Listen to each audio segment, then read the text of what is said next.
स्थिति थी, आप कल्पना कीजिए। मैं जो अभी बताऊंगा आप मन में सोचिएगा कि उस समय की क्या स्थिति रही होगी।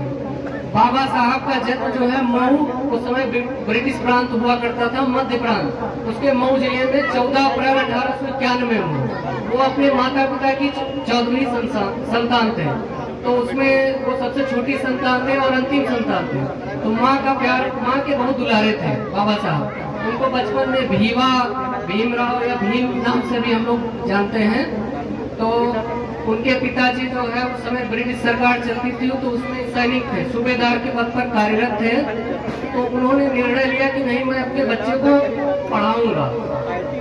उनकी माँ भी सहमत हुई इस बात से कि नहीं, ये बच्चे को हमें पढ़ाना है। लेकिन माँ के दिल में, क्योंकि माँ जो है वो बच्चे से ज्यादा प्यार करती है और बच्चे से लगाव ज्यादा होता है, तो उनकी माँ के मन में एक कसक थी कि कहीं बच्चा जाएगा, उसके प्रति जो है भेदभाव होगा। क्योंकि उस समय अछूत हम लोग जो कहलाते थे, तो भेदभाव एक बड़ी समस्या थी।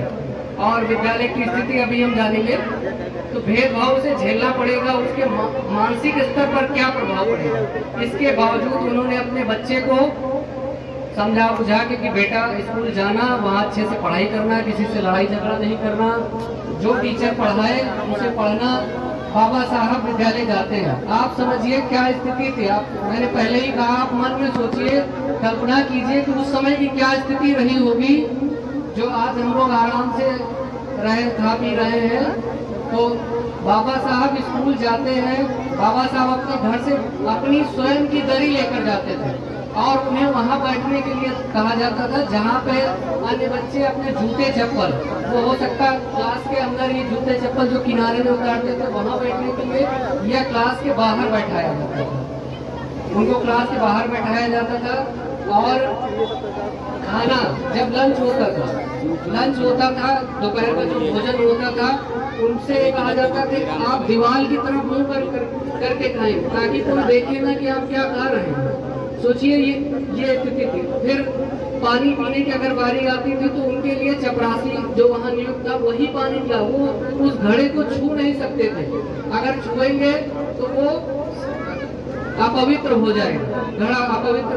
तो उन्होंने, बाबा साहब ने अपनी एक किताब लिखी, वेटिंग फॉर अ वीजा, उसमें ये बात लिखते हैं कि जिस दिन चपरासी नहीं आता था तो उस दिन उन्हें पानी पीने को नहीं मिलता था। और उन्होंने इस बात को समराइज किया, नो पियोन, पियोन मीन्स चपरासी होता है, नो पियोन नो वाटर, यानी जिस दिन चपरासी नहीं उस दिन उन्हें पानी नहीं मिलेगा। तो आप सोचिए ये स्थिति थी। आज देखिए प्राइवेट स्कूल है, सरकारी स्कूल है, शिक्षा एकदम सुलभ स्तर पर उपलब्ध है बच्चों के लिए।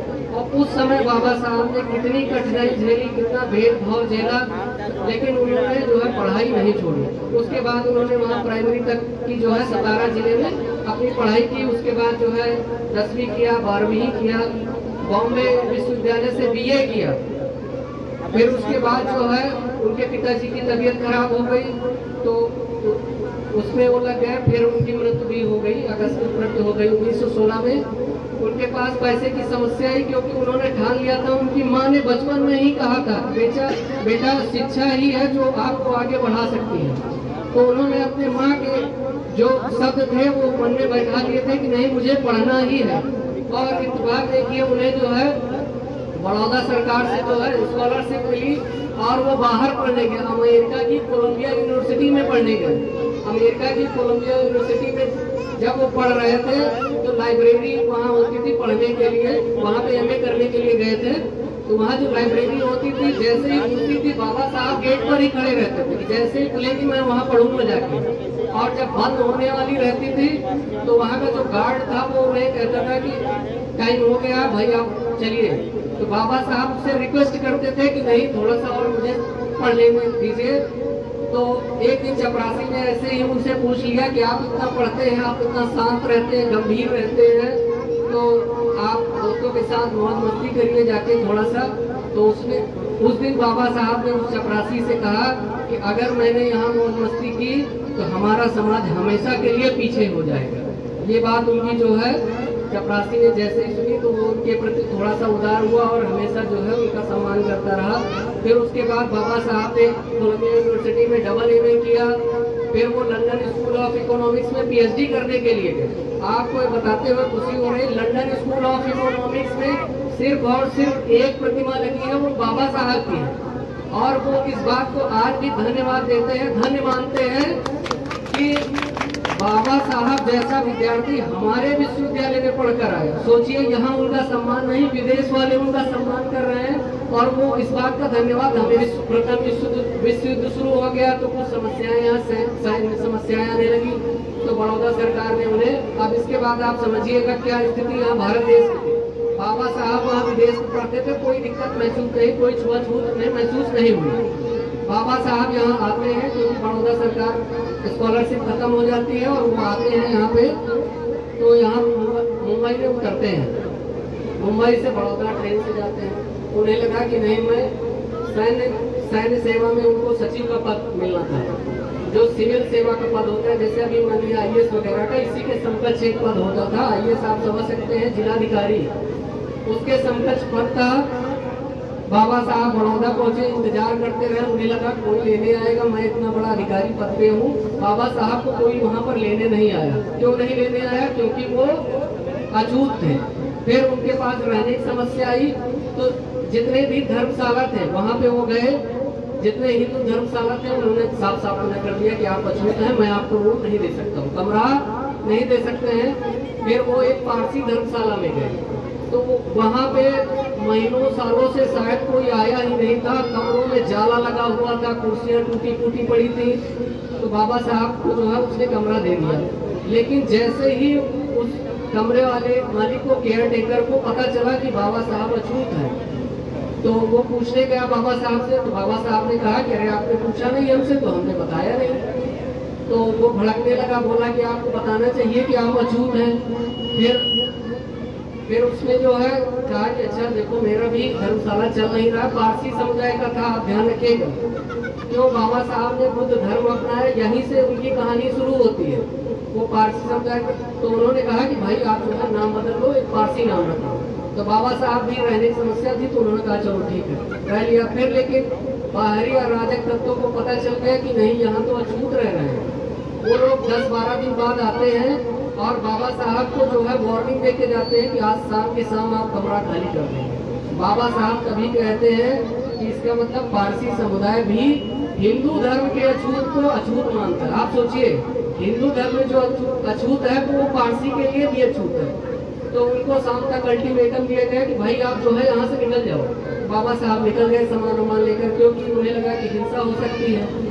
बाबा साहब फिर जब विदेश में पढ़ते थे तो उनके 2 दोस्त उनके साथ पढ़ते थे जो कि भारत के ही थे। एक जो है ईसाई धर्म का था, एक हिंदू धर्म का। तो उन्होंने ईसाई सबसे पहले हिंदू धर्म वाले से संपर्क किया कि भाई जो है मेरे पास रहने की समस्या है, ऐसी बात है, और आप तो मेरे साथ वहाँ विदेश में पढ़े हो, मुझे रख लेते तो अच्छा होता।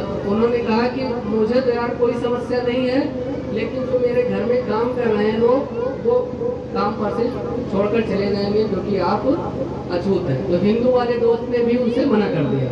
फिर उसके बाद एक ईसाई दोस्त था, उनके पास उन्होंने संपर्क किया, तो उसने कहा कि हमें दिक्कत तो नहीं है, लेकिन हम लोग पहले हिंदू थे, हिंदू से ईसाई बने, तो अभी भी हम लोगों के अंदर हिंदुत्व का वो है। तो मेरे माता पिता और पत्नी नहीं मानेंगे कि नहीं अछूत और तुम नहीं। दोनों जगह से वो मना कर दिया गया। बाबा साहब फिर जैसे तैसे रहे, और फिर बाबा साहब ऑफिस जाते हैं जहाँ पे उनकी नौकरी थी, तो ऑफिस में उनके लिए अलग से कुर्सी रखी जाती है। सोचिए, क्योंकि वो अछूत थे इसलिए अलग से कुर्सी रखी गई। अलग से फाइलें उनको फेंक कर दी जाती थी, अलग से पानी पीने का सब कुछ अलग था, उनका सम्मान नहीं किया जाता था। फिर उन्होंने एक दिन गुस्सा के जो बड़ौदा सरकार के सचिव थे उनसे जो है संपर्क किया, कहा कि देखो ऐसी ऐसी समस्या है मेरे साथ, और ये लोग जो है फाइल तक मुझे सही से नहीं देते, फेंक कर देते। जो वहाँ का चपरासी सोचिए वो फाइल फेंक कर देता था बाबा साहब को, जो उस समय के जिलाधिकारी पद के समकक्ष थे, सिविल सेवक थे वो बड़ौदा सरकार के। तो फिर जैसे तैसे चला, फिर बाबा साहब परेशान होकर नौकरी छोड़ देते हैं। एक कॉलेज में उन्हें पढ़ाने के लिए मिलता है असिस्टेंट प्रोफेसर के पद पर। उन्होंने वहाँ पे पढ़ाया और पैसे इकट्ठे किए।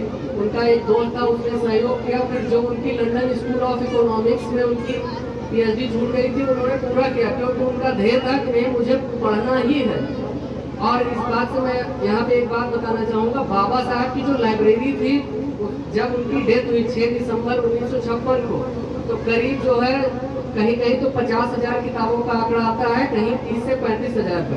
तो आप समझ सकते हैं अगर कम से कम माने तो 30 से 35,000 किताबें बाबा साहब पढ़ चुके थे। अब सोच लीजिए 36 डिग्री 9 भाषाओं का उनके पास ज्ञान था।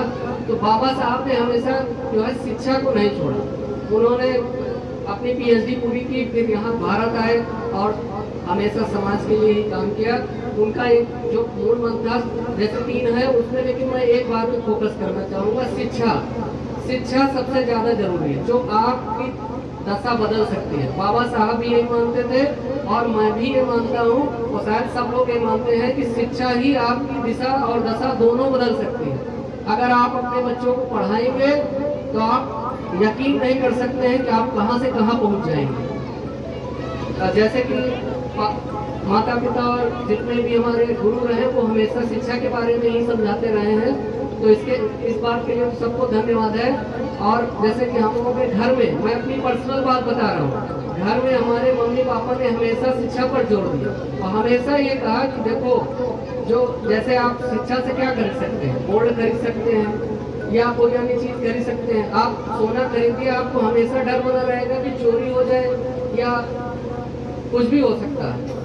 लेकिन आप उसी पैसे को अगर शिक्षा में आप इन्वेस्ट करिए तो सोचिए उसका जीवन पर्यंत आपको लाभ मिलेगा। सोना आपने खरीदा, चोरी हो गया, कुछ नहीं, धराशायी हो गया, कुछ नहीं रहा आपके पास। लेकिन अगर आपने शिक्षा पे इन्वेस्ट किया तो आपको और आपके बच्चे को, आने वाली पीढ़ियों को उसका डिविडेंड यानी मुनाफा जीवन पर्यंत मिलता रहेगा, पीढ़ी दर पीढ़ी मिलता रहेगा। ये आप शिक्षा की ताकत को समझिए।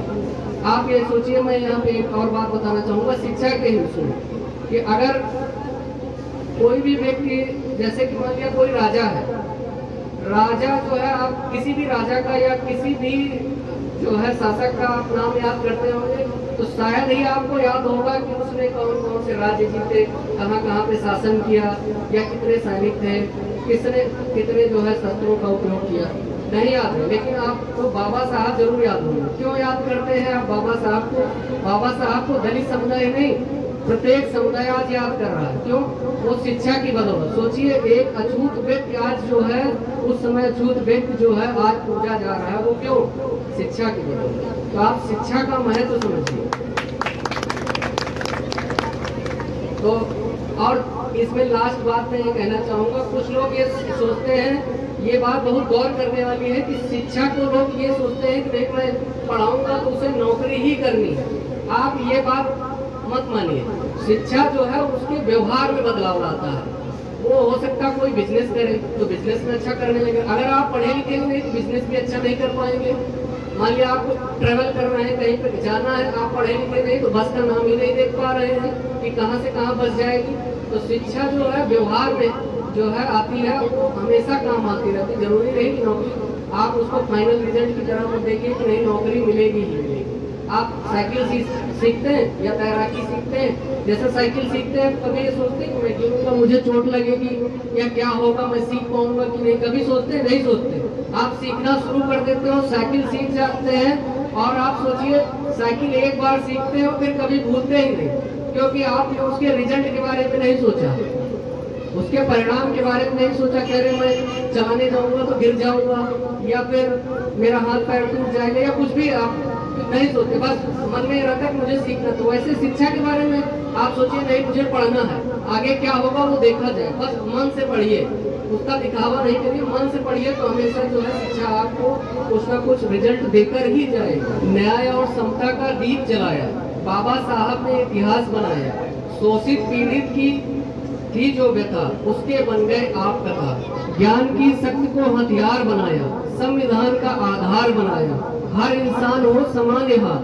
न हो ऊंच नीच की पहचान यहाँ, संघर्ष किया सहा अपमान पर झुकने न दिया स्वाभिमान, कलम उठाई संघर्ष किया हर अन्याय का नाश किया, बाबा साहब की इस माटी में हर कण कण में विश्वास दिया। इन्हीं बातों के साथ धन्यवाद।